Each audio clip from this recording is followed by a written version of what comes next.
Yes, all students, a very good afternoon and welcome to Enlightened Educators. And ಇವತ್ತು ಬಂದು ಒಂದು important ಅಪ್ಡೇಟ್ನ ಜೊತೆಗೆ ಬಂದಿದ್ದೀನಿ.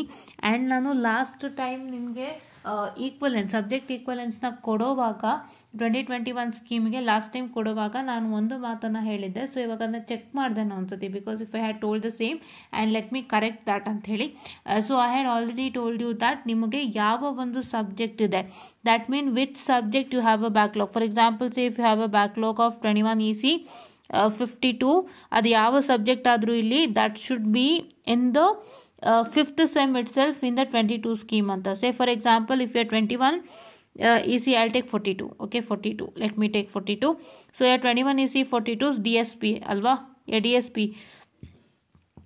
DSP, right? So ನಿಮ್ಮ 21 EC 42 DSP ಆಗಿದ್ದಾರೆ. The DSP subject should be present in your 4th semester only in the 22 scheme ಅಂತ ನಾನು ಹೇಳಿದ್ದೆ. ಹೌದಾ? ಯಾವ ಸೆಮ್ಮಲ್ಲಿ ಸಬ್ಜೆಕ್ಟ್ ಇದೆ ನಿಮ್ಮ ಬ್ಯಾಕ್ಲಾಗ್ ಸಬ್ಜೆಕ್ಟ್, ಅದೇ ಸೆಮ್ಮಲ್ಲಿ 22 ಸ್ಕೀಮಲ್ಲಿ ಇರಬೇಕು ಅಂತ ಹೇಳಿದ್ದೆ. ದಟ್ ಇಸ್ ಈಕ್ವಲೆಂಟ್ ಸ್ಕೀಮಲ್ಲಿ ಇರಬೇಕು ಅಂತ. ಬಟ್ ನಾವು that has have been change the lot here. So ಹೇಗೆ ಚೇಂಜಸ್ ಆಗಿದೆ ಅಂತ ನಾನು ತೋರಿಸ್ಕೊಡ್ತೀನಿ ಬನ್ನಿ. ಆ್ಯಂಡ್ ಇದು ಒಬ್ಬರು ಡೌಟ್ ಕ್ಲಿಯರ್ ಮಾಡೋಕ್ಕೋಸ್ಕರ ನಾನು ಈ ಒಂದು ವಿಡಿಯೋನ ಕೈಗೆತ್ಕೊಂಡೆ, ಸೊ ದಟ್ ತುಂಬ ಜನ ಗೊತ್ತಾಗಲಿ ಅಂತ ಹೇಳಿಬಿಟ್ಟು, ಆಯಿತಾ? ಸೊ ನೀವು ಕರೆಕ್ಟಾಗಿ ಮ್ಯಾಪಿಂಗ್ಸನ್ನು ನೋಡ್ಕೊಳ್ಳಿ, so that you will get things. Okay, yeah. So Sainath ಅವರು ಕೇಳಿದ್ದಕ್ಕೆ ನಾನು ಕ್ಲಿಯರನ್ನು ಮಾಡಿಕೊಟ್ಟಿದ್ದೆ ಡೌಟು ಸಾಯಿನಾಥ್ ಅವರಿಗೆ. But Sainath once again commented that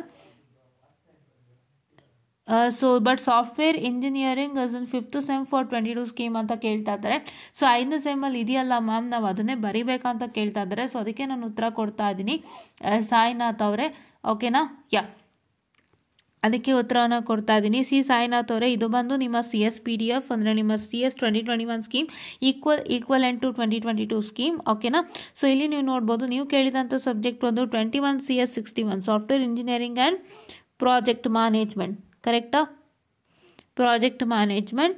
and ಅದು ಬಂದು that has been equivalent to BCS 501 that is software engineering and project management. So what you told us right.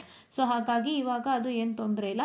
So ನಿಮಗೆ ಯಾವುದೇ ಒಂದು ಇದರಲ್ಲಾದರೂ ಇಲ್ಲಿ ಲೈಕ್ಸೆ ಯಾವುದೇ ಒಂದು ಇಯರಲ್ಲಾದರೂ ಇಲ್ಲಿ, ಬಿಕಾಸ್ ಇಲ್ಲಿ ಇಯರು ಕೂಡ ನಿಮಗೆ ಲೆಕ್ಕಕ್ಕೆ ಬರ್ತಾರೆ. ಬಿಕಾಸ್ ನೀವು ಇಲ್ಲಿ ಗಮನ ಇಟ್ಟು ನೋಡೋದಾದರೆ this is 21 CX 643 advance computer architecture ಅಲ್ವಾ? This one 21 CS 643. ಬಟ್ ಇಲ್ಲಿ ನೋಡಿ, this is been link to BCM 701. This is link to BCM 701 ಅಂದರೆ 7th sem ಲಿಂಕ್ ಆಗಿರೋವಂಥದ್ದು. ಸೊ ಈ ಥರದ್ದೆಲ್ಲ ಒಂದಿಷ್ಟು ಆಗಿದೆ. ಸೊ ಹಾಗಾಗಿ ಆ್ಯಂಡ್ ನೀವು ಇಲ್ಲಿ ಇನ್ನೊಂದು ನೋಡಬಹುದು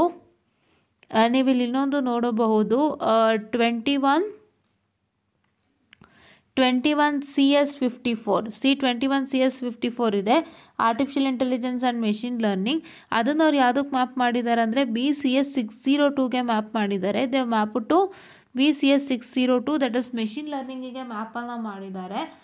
ಸೊ ಹಾಗಾಗಿ ಈ ಥರ. ಸೊ ಅದು ಇಯರ್ ಅಂತ ಅಲ್ಲ, it is like what is that going to happen is that if you have the same subject in a different year or a different semester having the same syllabus, it is can be mapped ಅಂತ. But ಇಲ್ಲಿ ಅವ್ರು ನೋಡಿ BCS 602ಗೆ map ಮಾಡಿದ್ದಾರೆ. ಇನ್ನು 6th sem ಮಕ್ಕಳಿಗೆ ಎಕ್ಸಾಮೇ ಆಗಿಲ್ಲ ಆ್ಯಂಡ್ 6th sem ಕೂಡ ಕಾಮೆಂಟ್ಸ್ ಆಗಿಲ್ಲ. Before that only they mapped this 21 scheme subject to 6th semester 2022 scheme 6th ಸೆಮಿಸ್ಟರ್ಗೆ ಆಲ್ರೆಡಿ ಮ್ಯಾಪ್ ಮಾಡಿಬಿಟ್ಟಿದ್ದಾರೆ. I don't know what is in to this. But ಇದು ಒಂದು ಇವಾಗ ಹೊಸ ಮ್ಯಾಟರ್ ಇದು, ಆಯಿತಾ? ಇದು ಒಂದು ಹೊಸ ಮ್ಯಾಟ್ರ್. ಬಿಕಾಸ್ ನಾವಲ್ಲಿ ನೋಡಿದಾಗ ಫುಲ್ ಕಂಪ್ಲೀಟಾಗಿ ಆ ಥರನೇ ಕೊಡ್ತಾಯಿದ್ರು. ಅಂದರೆ ಆ ವರ್ಷದಲ್ಲೇ ಮ್ಯಾಪಿಂಗ್ ಆಗಿದ್ದರೆ ಮಾತ್ರ ಇದು ಮಾಡ್ತಾಯಿದ್ರು, ಇಲ್ಲಾಂದರೆ ನೋ ಮ್ಯಾಪಿಂಗ್ ಅಂತ ಕೊಡೋರು. ನೋ ಮ್ಯಾಪಿಂಗ್ ಅಂತ ಏನೋ ಕೊಡೋರು ಅಂತಂದರೆ ಮೋಸ್ಟ್ಲಿ ಆ ಎಕ್ಸಾಮು ಬೇರೆ ಸೆಮ್ಮಲ್ಲಿ ಇರ್ತಿತ್ತಲ್ಲ, ಆ ಸೆಮ್ದು ಇನ್ನೂ ಕ್ಲಾಸಸ್ ಕಾಮೆಂಟ್ಸ್ ಆಗಿರಲ್ಲ, ಎಕ್ಸಾಮ್ಸ್ ಆಗಿರಲ್ಲ ಒಂದು ಕಾರಣಕ್ಕೆ ನೋ ಮ್ಯಾಪಿಂಗ್ ಅನ್ನೋ ಒಂದು ಕೊಟ್ಟಿದ್ರು ಅಂತ ಕಾಣುತ್ತೆ. ಮೋಸ್ಟ್ ಪ್ರಾಬಬ್ಲಿ ನೋ ಮ್ಯಾಪಿಂಗ್ ಅನ್ನೋಂಥದ್ದನ್ನ ಕೊಟ್ಟಿದ್ರು. ಯಾ, ಸೊ ದಟ್ ಈಸ್ ಆ ಥರ ಕೊಡ್ತಾಯಿದ್ರು. ಬಟ್ ಈಗ ಅದು ಚೇಂಜ್ ಆಗಿದೆ. ಆ್ಯಂಡ್ ಇಲ್ಲಿ ನೋಡಿ ಅವ್ರು ಮಾಡಿರೋಂಥ ಪ್ರಾಬ್ಲಮ್ಸ್ BCS 602 ಮೆಷಿನ್ ಲರ್ನಿಂಗ್ ಅಂತ ಹೇಳಿದ್ದಾರೆ. 602 ಅಂದರೆ ಏನು? 6th ಸೆಮಿಸ್ಟರ್ ಇನ್ನೂ ಸ್ಟಾರ್ಟೇ ಆಗಿಲ್ಲ ಮಕ್ಕಳಿಗೆ, 5th sem ಎಕ್ಸಾಮ್ ಇವಾಗ. How can they map into 6th semester ಅಲ್ವಾ? ಕರೆಕ್ಟ್ ಅಲ್ವಾ? ಇದೊಂದು ಸಣ್ಣ ಪ್ರಾಬ್ಲಮ್ ಅಲ್ಲ ಇದು. But they mapped it and you will get the exam. ಓಕೆನಾ? ಎಕ್ಸಾಮ್ ನಿಮಗೆ ಕೊಡ್ತಾರೆ, ಅದು ಮ್ಯಾಪ್ ಮಾಡಿದ್ದಾರೆ, ಎಕ್ಸಾಮ್ ಕೊಡ್ತಾರೆ. So please don't worry about that, because ಅವ್ರು ಮಾಡಿರೋದು ಅದು ಅವ್ರು ಕೊಡಲೇಬೇಕು ಎಕ್ಸಾಮ್ಸ್ ಅಲ್ಲ. Yeah, that's one important thing. So ಇವಾಗ ಇದನ್ನು ಕ್ಲಾರಿಟಿಯಾಗಿ ಇಟ್ಕೊಳ್ಳಿ, ಯಾವುದೇ ಭಯ ಬೇಡ. ನಿಮ್ಮ ಸಬ್ಜೆಕ್ಟು ಯಾವುದೇ ಬೇರೆ ಸೆಮ್ಮಲ್ಲಿ ಇರಲಿ ಅಥವಾ ಯಾವುದೇ ಬೇರೆ ಇಯರಲ್ಲಿರಲಿ, ಅದಕ್ಕೆ ಕೂಡ ಅವರು ಈಸಿಯಾಗಿ ಮ್ಯಾಪನ್ನು ಮಾಡಿಕೊಡ್ತಾರೆ. ಇಫ್ ದ ಸಿಲೆಬಸ್ 75% ಸೇಮ್ ಅಥವಾ ಮೋರ್ ದೆನ್ 75% ಸೇಮ್ ಇದ್ರೂ ಕೂಡ ಮ್ಯಾಪ್ ಮಾಡಿ ಕೊಡ್ತಾರೆ. Okay, so this is what is happening ನಾವು ಹಿಯರ್ ಅಂತ ಹೇಳ್ತಾ, even in E C also, E and C ಅಲ್ಲೂ ಕೂಡ ಅದೇ ಒಂದು ಲೆಕ್ಕಕ್ಕೆ ಬರುತ್ತೆ. So if you consider E and C, so if you consider E and C ಇದು ಕನ್ಸಿಡರ್ ಮಾಡೋದಾದರೆ,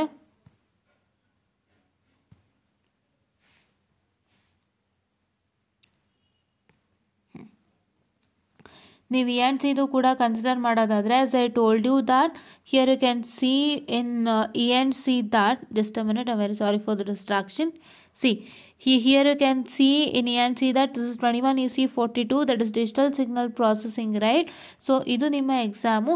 ಸೊ ಇದು ಯಾವುದಕ್ಕೆ ಮ್ಯಾಪ್ ಆಗಿದೆಯಪ್ಪ ಅಂತಂದರೆ, this is been map to BEC502 digital signal processing. ಹಾಗಾಗಿ ನೀವೇನು ಮಾಡಬೇಕು ಅಂತಂದರೆ BEC502ದು ಎಕ್ಸಾಮನ್ನು ತೊಗೊಳ್ಬೇಕಾಗುತ್ತೆ.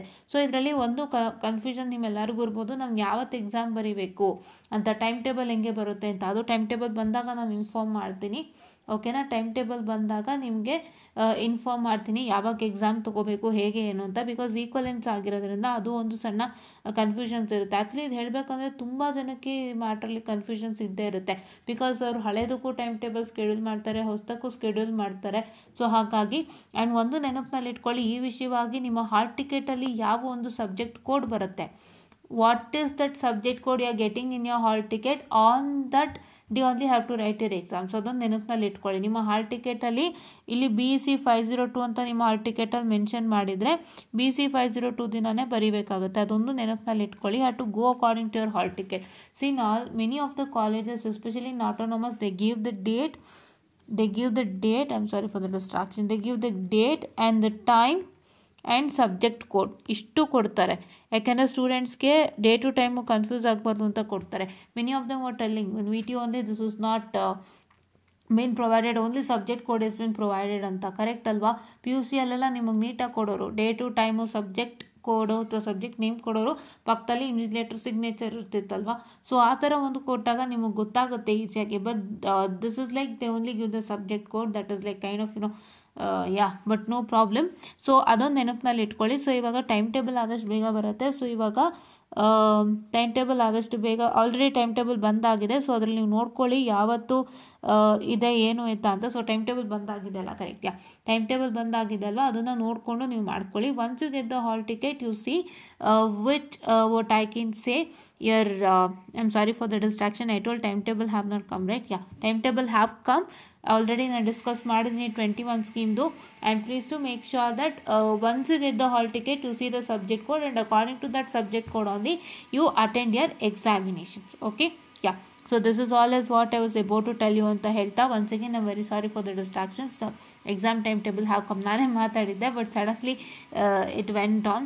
Okay, no issues. ಸೊ ಇದನ್ನ ಜ್ಞಾಪನದಲ್ಲಿ ಇಟ್ಕೊಳ್ಳಿ ಅಂತ ಹೇಳ್ತಾ, I just wind up the short session and hope you all got it clear. ನೀವು ಒಂದೇ ನೋಡಬೇಕಾಗಿರುವಂಥದ್ದು ಈ ವಿಡಿಯೋನಲ್ಲಿ, ನಿಮಗೆ ಯಾವುದೇ ವರ್ಷದಲ್ಲಿರಲಿ ಸಬ್ಜೆಕ್ಟು, ಯಾವುದೇ ಸೆಮ್ಮಲ್ಲಿರಲಿ ಸಬ್ಜೆಕ್ಟು, ಅದನ್ನು ನಿಮಗೆ ಮ್ಯಾಪ್ ಮಾಡಿ ಕೊಡ್ತಾರೆ. That to how they'll mappers they look at the subject syllabus. If it is more than 75% equal ಇತ್ತು ಅಂತಂದರೆ ಅದಕ್ಕೆ ಅವರು ಖಂಡಿತವಾಗಿ ಸಿಲಬಸ್ನ ಮ್ಯಾಪ್ ಮಾಡಿ ಕೊಡ್ತಾರೆ. So please to make sure that please to make sure that you just look at it properly. ಇದೆಲ್ಲ ನೀಟಾಗಿ ನೋಡಿ, ಈ ಥರ ಇದು ವರ್ಡ್ ಫಾರ್ಮ್ಯಾಟಲ್ಲಿಲ್ಲ, ಸ್ಪ್ರೆಡ್ಶೀಟ್ ಫಾರ್ಮ್ಯಾಟಲ್ಲಿಲ್ಲ, ಆಲ್ರೆಡಿ ಅವರು ಪ್ರಿಂಟ್ ಮಾಡಿಸಿ ನೀಟಾಗಿ ನಿಮಗೆ PDF ಫಾರ್ಮ್ಯಾಟಲ್ಲೇ ಮಾಡಿ ಕೊಟ್ಟಿರೋದ್ರಿಂದ ದಯವಿಟ್ಟು ನೀವು ಇದನ್ನು ನೋಡ್ಕೊಳ್ಳಿ. Older one is not applicable. ಈಗ ಹೊಸದಾಗಿ ಚೇಂಜಸ್ ಮಾಡಿದ್ದಾರೆ. ಓಲ್ಡರ್ ಒನ್ ಅಂತ ಹೇಳಿದ್ರೆ ನಾನು ಫಸ್ಟು ತೋರಿಸಿದ್ದೆ ಅಲ್ವಾ ನಿಮಗೆ, ಫಸ್ಟು 4 months ಬಿಫೋರ್ ತೋರಿಸಿದ್ನಲ್ಲ ಆಗಸ್ಟ್ ಟೈಮಲ್ಲೆಲ್ಲ, ಅದಲ್ಲ. ಸೊ ಇದು ಡಿಫ್ರೆಂಟ್ ಇದೆ. ಸೊ ಇದನ್ನು ಒಂದ್ಸತಿ ಚೆಕ್ಔಟ್ ಮಾಡ್ಕೊಳ್ಳಿ. ಓಕೆನಾ?